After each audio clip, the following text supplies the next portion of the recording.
On സ്ക്രീനിലെയും of സ്ക്രീനിലെയും കരുത്ത് തിലകൻ വിടവാങ്ങിയിട്ട് 12 വർഷം. സ്വാഭാവിക അഭിനയത്തിലൂടെ മലയാളികളുടെ പ്രിയങ്കരനായി മാറിയ തിലകന്റെ ഓർമ്മ ദിവസമാണിന്ന്. തിലകൻ ഈ ലോകത്തോട് വിട പറഞ്ഞിട്ട് ഇന്നേക്ക് 12 വർഷം തികഞ്ഞെങ്കിലും ഹേമ കമ്മിറ്റി റിപ്പോർട്ടിന് ശേഷമുള്ള ചർച്ചകളിൽ പോലും തിലകന്റെ വാക്കുകൾ ഇന്നും സജീവ ചർച്ചയാവുകയാണ്.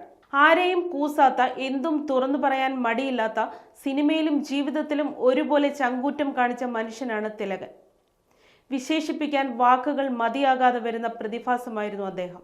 ആരെയും വിസ്മയിപ്പിക്കുന്ന ഡയലോഗും അനായാസമായ അഭിനയ ശൈലിയും അദ്ദേഹത്തെ വേറിട്ടു നിർത്തിയിരുന്നു.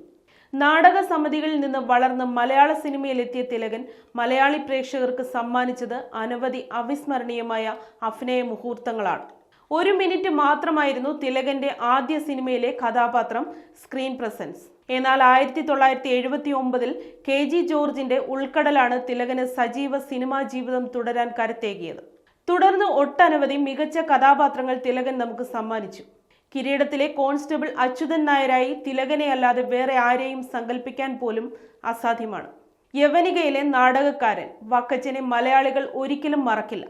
തിലകന്റെ അപൂർവമായ ഹാസ്യ വേഷമാണ് മൂക്കില്ല രാജ്യത്തെ എന്ന സിനിമയിൽ കണ്ടത്. ഏത് കഥാപാത്രത്തിനും തിലകന് തന്റേതായ കയ്യൊപ്പ് ചേർത്താനായി. ക്യാരക്ടർ റോൾ മുതൽ കോമഡി വരെ അനായാസമായി കൈകാര്യം ചെയ്യാനാവുന്ന മെയ്വഴക്കമാണ് തിലകന്റെ പ്രത്യേകത. സന്താനഗോപാലം, ഗമനം, തനിയാവർത്തനം, ധ്വനി, യാത്ര, പഞ്ചാഗ്നി തുടങ്ങി ഓർത്തുവെക്കാവുന്ന എണ്ണമറ്റ കഥാപാത്രങ്ങൾ.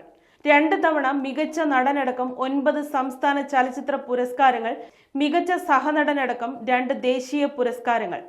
തിലകന്റെ പ്രതിഭയ്ക്കുള്ള അംഗീകാരങ്ങൾ നിരവധിയാണ്.